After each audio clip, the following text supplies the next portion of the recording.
Bonjour et bienvenue pour cette nouvelle série de tutos concernant cette fois-ci jQuery. Nous allons voir, toujours avec Ghislain Raveau. Bonjour. Nous allons donc voir les différentes fonctions de jQuery pour un petit peu voir comment tout fonctionne, et ceci par petites vidéos, une vidéo par fonction. Donc voilà. Le but est un peu de vous simplifier avec une doc en français et en vidéo. Et avant de commencer, nous allons d'abord faire une vidéo de présentation de jQuery. Qu'est-ce que jQuery? À quoi sert jQuery? Inconvénients rapides et avantages, et avantages rapides. Ainsi que quelques histoires d'optimisation, mais assez rapidement. Le but, c'est pas non plus de faire un tuto de 3 heures. Alors, j'affiche mon écran. Donc, qu'est-ce que jQuery? jQuery, déjà, ça demande à savoir qu'est-ce que JavaScript. Et donc, JavaScript, en fait, c'est ce qui va permettre de rendre dynamique une page HTML. C'est ce qu'une page, si on met juste du HTML, il n'y a aucune animation, enfin, tout est... voilà, juste, avec le CSS, maintenant, il y a quelques animations, mais... je m'égare un peu, mais en gros, le JavaScript va permettre de créer des actions, des choses qui vont se déclencher selon ce que fait l'utilisateur, selon l'heure qu'il est. Voilà, ça permet de rendre vraiment les choses dynamiques. Un site dynamique. Voilà, dynamique, mais le JavaScript est un langage, par contre, qui est local. C'est-à-dire que, contrairement à des langages comme le PHP, qui lui est un langage qui est interprété par un serveur dont le résultat est envoyé au client, là, c'est le client qui va, sur son ordinateur où il est en train de visiter, va traiter jQuery et traiter ce que le jQuery demande. Ce qui veut dire que on va avoir avec avec JavaScript un problème, c'est qu'il existe plusieurs moteurs de JavaScript, c'est-à-dire que pour exécuter du JavaScript, ce n'est pas... il y a un programme derrière qui est contenu dans votre navigateur, et il existe quelques programmes, il existe plusieurs moteurs différents de JavaScript. C'est-à-dire que Firefox et Chrome utilisent deux moteurs différents. Je crois qu'il en existe 3 de mémoire, en tout cas 3 importants, parce que on va retrouver des moteurs identiques dans quelques versions de navigateur. Mais voilà, déjà, ça rend le JavaScript. C'est un premier défaut de JavaScript, c'est que il y a donc du coup des variantes, il y a des petites choses qui vont pas marcher d'un moteur à l'autre, voire même d'un navigateur à l'autre. Tout simplement aussi à cause de limitations que certains navigateurs ont créé pour la version mobile du navigateur, par exemple. Donc du coup, ça va encore faire des petits changements.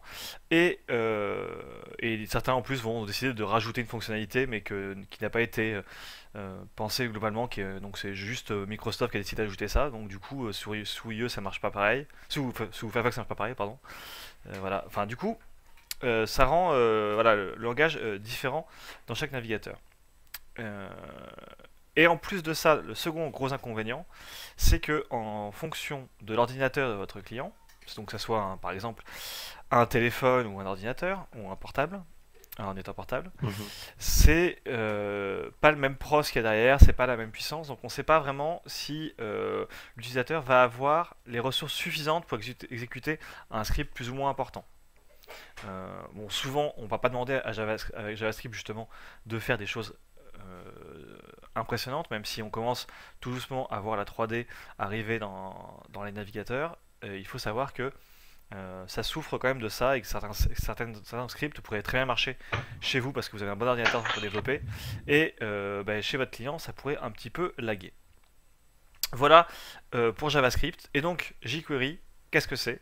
C'est une bibliothèque qui va permettre de taper un code qui marchera à coup sûr sur tous les navigateurs. C'est-à-dire que les développeurs, tu buzzes et tu fais de l'écho, Ghislain. Les développeurs de jQuery s'assurent que quand on utilise leur fonction, elle fasse le même résultat sur tous les navigateurs. Donc vous n'avez plus besoin, vous, de vérifier que chacun des navigateurs du marché marche pour cette fonction, et ça c'est jQuery qui le fait. Donc voilà un point super important. L'intérêt de jQuery, il est là, parce que c'est quand même lancer un script supplémentaire, hein. On va lancer quand même toute une bibliothèque de scripts qui vont devoir s'exécuter. C'est quand même pas mal de lignes de code. Donc c'est un surplus qu'on demande au client, parce qu'il faut qu'il télécharge jQuery, il faut qu'il exécute jQuery. Mais derrière, pour nous développeurs, c'est l'assurance que notre script marche sur tous les navigateurs de façon identique. Même si ça ne vous dispense pas de vérifier quand même derrière, mais voilà. Donc voilà le gros avantage de jQuery, c'est d'être tranquille sur la gestion du multinavigateur et des différents moteurs de JavaScript. Et l'inconvénient, je l'ai dit en même temps, c'est que ça demande, pour la même action, ça va demander un peu plus de ressources que donc, faut faire attention. Et d'ailleurs, on verra qu'il y a des petites choses à penser en termes d'optimisation. J'y reviendrai assez régulièrement, sûrement quand on parlera des fonctions, si je vois une chose, mais on va tout de suite parler d'optimisation avec une règle de base, en fait. C'est la création, en fait, quand on fait jQuery, voilà très souvent à quoi ressemble la base de jQuery, c'est-à-dire le dièse, alors qu'on pourrait remplacer par jQuery, mais c'est quand même plus rapide de taper dièse, dollar, pardon, sachant qu'il faut savoir que vous pouvez lancer jQuery sans utiliser l'icône $. On en reviendra sûrement parce que c'est une fonction qui fait ça, mais qui permet du coup, si jamais vous avez déjà un script qui utilise le $, que les deux scripts marchent ensemble. Donc le $, ouvrir la parenthèse, ouvrir les guillemets, et là nous allons à l'intérieur taper un sélecteur. Donc ça c'est pareil, on va commencer, d'ailleurs ça sera dès le prochain numéro, les différents sélecteurs jQuery. Donc là je vais faire un sélecteur très simple, je vais taper div, ce qui veut dire qu'il va sélectionner toutes les balises div, parce qu'il y a juste le texte. Donc en fait toutes les balises que j'écris, donc div ou A ou HTML, body, voilà. Donc là je mets div, fermer les guillemets, fermer la parenthèse, et ensuite derrière on va avoir accès à quoi? Alors pour répondre à cette question, je vais utiliser le plugin Firebug de Firefox pour vous montrer qu'est-ce que crée donc cet appel. Hop, je lance Firebug s'il veut bien, merci. J'active la console. Donc très pratique, hein, Firebug, pour travailler sur du jQuery, ça permet vraiment de bien comprendre. Et donc voilà, ça crée un objet qui comprend un tableau avec l'ensemble des éléments qu'il a récupérés en vue de votre sélecteur. Donc nous je rappelle, on avait fait une sélection de tous les divs, il y en avait 2, donc on voit bien qu'il a créé un tableau avec les 2 divs, mais pas seulement. Si je déplie, on voit que, alors hop, on a bien notre tableau avec l'élément 0 et l'élément 1 qui sont les 2 divs qu'il a trouvés, mais on voit qu'il a aussi ajouté une tonne de fonctions que nous verrons chacune séparément, voilà, qui permettent de faire plein de choses, ainsi que des petites valeurs. Donc là, la sélection, le sélecteur qu'on a utilisé, donc div, et une tonne de fonctions. Voilà ce que c'est. Donc en fait, à chaque fois que vous appelez ce petit bout de code, vous créez un nouvel objet qui comprend un raccourci vers toutes les fonctions de jQuery, et donc ça veut dire que à chaque fois qu'on crée, donc ça crée un nouvel objet. Donc ça veut dire que si à chaque fois c'est un bout de ressource en plus qu'on va stocker, parce que c'est de la mémoire qu'on utilise dans l'ordinateur du client. Donc il faut s'en rappeler que à chaque fois c'est un bout de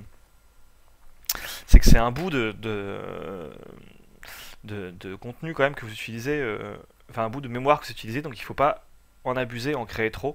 Et en plus de ça, ça demande juste ce bout de code demande déjà des ressources. Ça demande de rechercher dans l'ensemble de la page. Alors c'est optimisé, il n'y a pas de souci. jQuery très souvent il a fait des mises à jour pour pour que ce soit de plus en plus rapide, pour chercher à vraiment gagner en efficacité. Mais à chaque fois qu'on crée qu'on fait un nouvel appel avec un nouveau sélecteur, ça demande de la ressource. Donc il faut éviter de faire ce genre de choses parce que bon, je vais mettre des fonctions, même si vous ne les comprenez pas,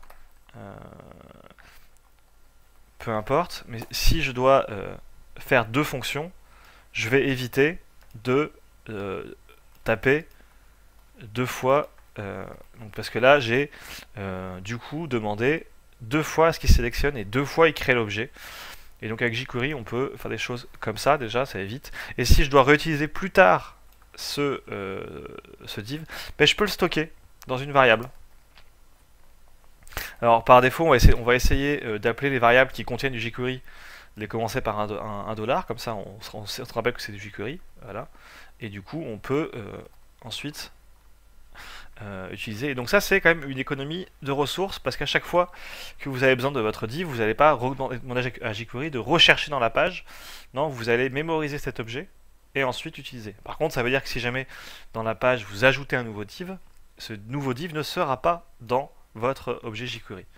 Voilà, c'est quand même important de le préciser. En fait, est-ce que var c'est obligé de le mettre? Alors var c'est quoi? C'est du JavaScript, ça veut dire qu'on déclare une nouvelle variable. J'ai envie de dire, quand on crée une variable, c'est mieux de le mettre. Sachant que une variable qui est créée ici, et elle est créée, donc là je vais pas présenter ce que j'ai mis au-dessus, donc là j'ai mis un $, ouvrir une parenthèse, fonction, ce qui veut dire en fait qu'il va afficher, enfin il va lancer cette fonction une fois que jQuery sera chargé. Il lancera la fonction et donc votre script. Mais si ça veut dire que tout ce qui va être créé dans cette fonction, vu que c'est une variable dans une fonction, ça disparaît une fois que la fonction est finie. Donc il faut faire attention. Si vous voulez mémoriser des données à long terme, il vaut mieux les créer ici, plutôt que là. Parce que du coup, ici ça restera entre guillemets, tant que la page est ouverte. Sinon, ici ça s'arrêtera une fois que la fonction sera finie d'être exécutée. Sauf si, ça restera un poil plus longtemps parce que par exemple si je lance une autre fonction, il va connaître, cette autre fonction connaîtra cette variable, mais par contre si je mets un événement, on verra plus tard, mais que je dis l'utilisateur peut cliquer, et bien là quand il va cliquer il n'aura pas forcément accès à cette variable. Donc ce qu'il faut faire attention, c'est de se dire que si on veut que la variable soit disponible en tout temps à long terme, on la met dedans. Si c'est une variable qui est là juste pour éviter de répéter 3 fois la même chose au sein de la fonction, on peut la créer comme ça. Mais ouais, var, alors l'avantage de jQuery, c'est que c'est pas un langage de JavaScript, c'est que c'est pas un langage strict. Donc si on met pas le var, lui il va dire div égale, ah je connais pas, voilà, il le connaît déjà. Mais s'il ne connaît pas cette variable, en fait, il va l'ajouter dans son script. Donc, que vous le mettiez ou vous ne mettez pas, ça ne change pas grand-chose. Après, c'est pas mal de le mettre. Ça vous permet d'éviter, par exemple, si vous avez déjà appelé une fonction comme ça, justement dans une variable dans une autre fonction, que les variables s'écrasent. Ça permet vous en tout cas d'essayer d'être un petit peu cohérent dans votre programmation. Mais c'est vrai que c'est pas utile, ça fera pas de grands changements si vous le mettez ou vous le mettez pas, ça reviendra au même. Voilà. Donc l'optimisation, c'est créer un objet, mémoriser dans une variable les objets jQuery qu'on va se resservir plusieurs fois, en se rappelant que si jamais ce que contient jQuery a évolué, c'est-à-dire le nombre de divs, le nombre de choses qu'on aura stockées évolue, ben, il faudra de nouveau relancer le script, recréer l'objet jQuery pour qu'il accepte les nouveaux, ou on verra, il y a peut-être aussi d'autres solutions, mais ça j'en parlerai plus tard. Et voilà, un petit truc qu'on peut dire ici aussi, parce que on n'aura pas l'occasion de le redire ailleurs. Si jamais vous avez besoin, donc je vous avais vu div, enfin le fait de créer un jQuery, ça génère un tableau en fait. Donc du coup, on peut accéder au premier élément du tableau en faisant dièse 0. Alors attention, ça ne donne pas un jQuery, ça donne directement l'élément HTML qui est stocké dans jQuery, le premier élément. Ce qui permet déjà d'avoir des choses, on verra, en termes d'optimisation, au fur et à mesure qu'il y a des petits trucs, je vous montrerai des équivalents possibles. Mais c'est à savoir, voilà, on peut faire, après la jQuery, faire un crochet 0 crochet, et ça renvoie le premier élément en HTML. Attention, ce n'est pas du jQuery que ça renvoie, mais bien du HTML du tableau jQuery. Est-ce que tu as des questions, Ghislain? Non, ça c'est clair. Voilà, donc là on a fait, c'était ce que je voulais vous présenter, donc c'est vraiment pour moi les bases de jQuery, à quoi ça sert, quels sont les avantages, quels sont les inconvénients. Il n'existe pas que jQuery, moi c'est celui que j'ai utilisé au début parce que je trouvais le plus lisible rapidement, que je trouvais le plus intuitif, que je trouvais bien optimisé. Ça a peut-être évolué parce que ça fait des années que j'utilise, mais je suis assez fidèle à ce script-là qui continue en plus à être mis à jour régulièrement, ce qui permet qu'il soit toujours de plus en plus efficace, qui reste au goût du jour au niveau des fonctionnalités, des évolutions du HTML et des différents navigateurs. Donc voilà. Je vous retrouve prochainement pour découvrir tous les sélecteurs